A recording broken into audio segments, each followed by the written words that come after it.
say ida yangam des années no men do got entreprise men o ya fight ça c'est pas logique. Aha, sa ino mi addi mo mi hollindiri yo. Minni ya occupoy muɗum so parce que miɗo hoolima. E kadi min ber komi daari ko ngi makko vraiment no keldi. Kono ɗandi mi wawata iide fof. Min si mi addi mo mi hollindiri yo. Ok, problème ala. Lo joni e ɗandi songo pula laaɓugol ngal inni kon ko yeeso itta e kumpa.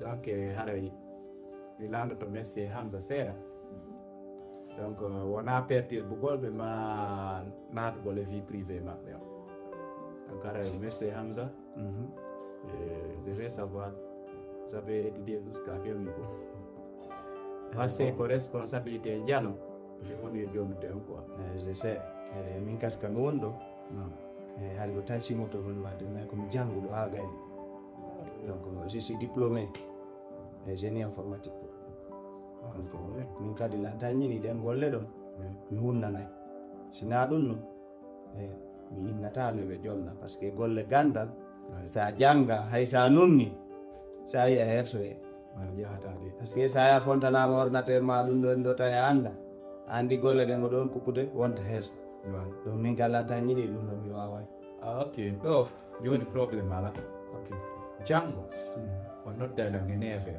9h fotten ka bureau donc mi holla on bureau mo y a pas de problème donc mi holla on kadi formulaire ji il doit remplir ce bouton y a pas de problème donc ala ça Ok, mi addannoma photo maɓɓa fi change gon bureau o sans appiji woni ah ok mi noddi kalil fi décor on nder ɗum ɗo min géré jam salade ok ok vraiment merci beaucoup ok merci monsieur André et ensuite félicitations merci allez ensemble la famille vraiment mi weltike moƴƴa merci weltike moƴƴa e ma siti hande la welta mi Allah ko tawta ni gurdam ma ɗon sansi ɗo jamma vraiment andi ko no watta ɗo yo ayɓe ɗo lombade ma o ko hakkundeji mo e kom tartuma mi jeeji ma fi Allah waɗ tout possible jomni c'est la meilleure des choses ko ɗum ɗon luttata bro oui ɗum ɗo hay sa mapa min si Allah jaɓi hay sa mapaki jande ko ɓennata ko wo komo sooli paɗe mum so goɗɗo ɓorno ka oui bien sûr donc mi wawata heɓude ɗi chance ji ɗo mi weddito ɗum ɗo ɗuman si Allah jaɓi est ce que a faami inchallah bientôt mi waɗama paaren kadi franchement rela welti ko neɗa andi feere ande ya jaha toon no t'inquiète on va gérer ça ɗan ndiyange min ɗumi ɗum sa heeɓi la wawi nde mi heeɓi ɗum gasa min kadi simi heeɓi ɗa wawi nde a heeɓi donc min piiji anni si a siri a siru an kadi a sortoto e piiji goo quoi a faamude voilà Hamza ara sabun kun mawɗo tuntama ta Allah amina amin amin amin amin Allah waɗi joddima ali can ya amin amin la sotti ko on ɗalan e waɗande Eh. mowtama yummude barki landaki duuɓi kuddi men landaki iwdi a faami goɗɗo sida wonde e barki piiji ɗin fof arataɓe a soñjotako voilà ɗum laaɓanila wayi la andi gila ko wono ɗen paytirɗa andi andi min de chance ji neɓana min neɓana mais lan habbino quoi siga ɗum lan habbino kadi ɓuri ɗum mais inchallah o yeeso weɗi quoi faami ga en jalbay moƴƴen gaño beppay sikkuɓe ɓen en gaynata ɓe buway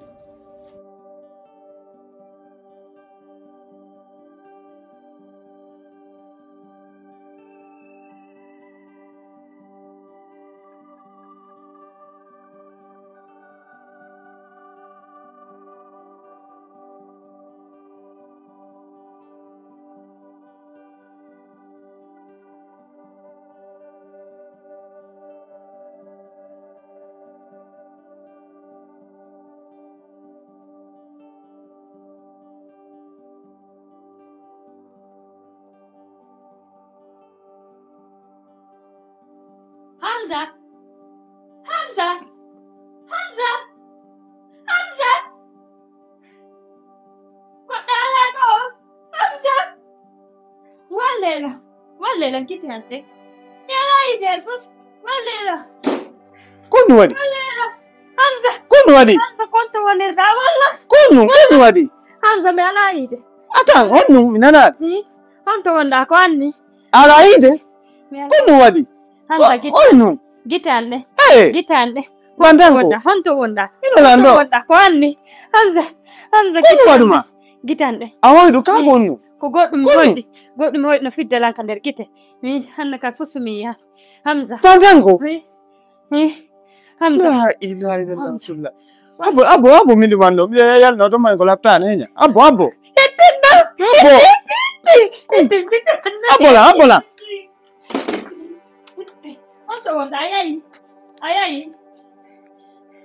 gite ande la ilaha illallah Muhammad rasulullah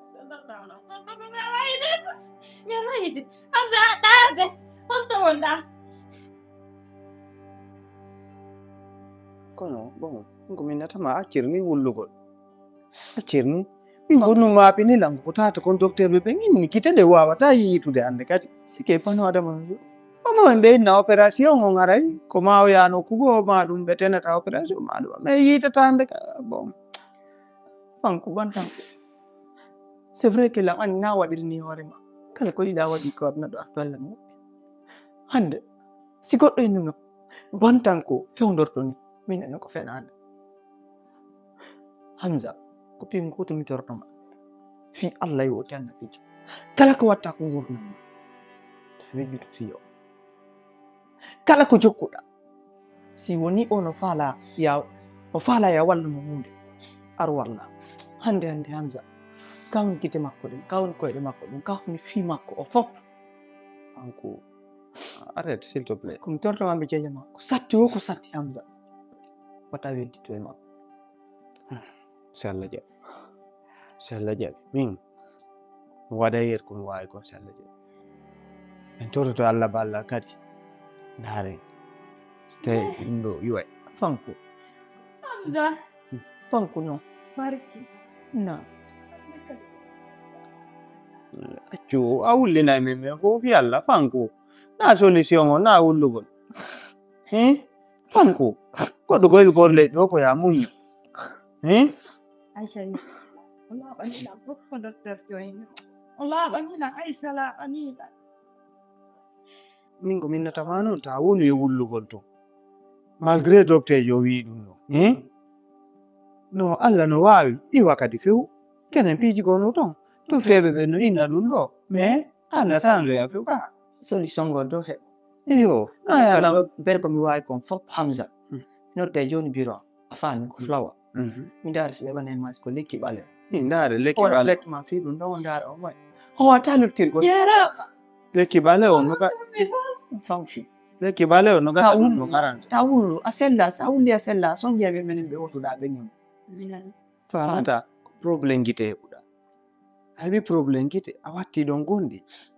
na ɓeyda woni probléme o fanko hande ɓe mari ko mi yewtama vas-y hiɗa andi hande ko an woni fami an on laggine ɗo kono fi Allah kala nodduɗo ɗo si hawri e papa malum mama fi Allah ta woɗa malum ɓe wata wondeja si ɓe anni ko min to woni ga yewi suka ɗum ɗo kadi sagani ndara mo yiɗi fof no mbiyetira tekki tagaɗo si guite makko ɗin yiɗi ara yattuɗo makko on heewi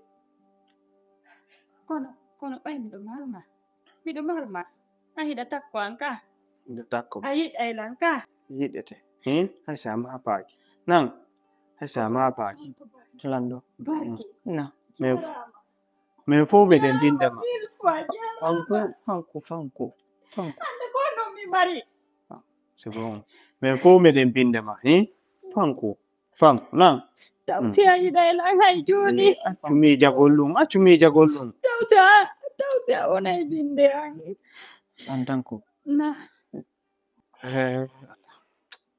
ono gite ɗen go woni universitude kon ɗoytade seeɗa no hayfude seeɗa ko ande quoi nanda kon no gerteten ɗum ɗo no hayfude seeɗa Hamza hiɗa andi kon no mi faala oye sa woli ɓay hande hewtiɗo Mhm.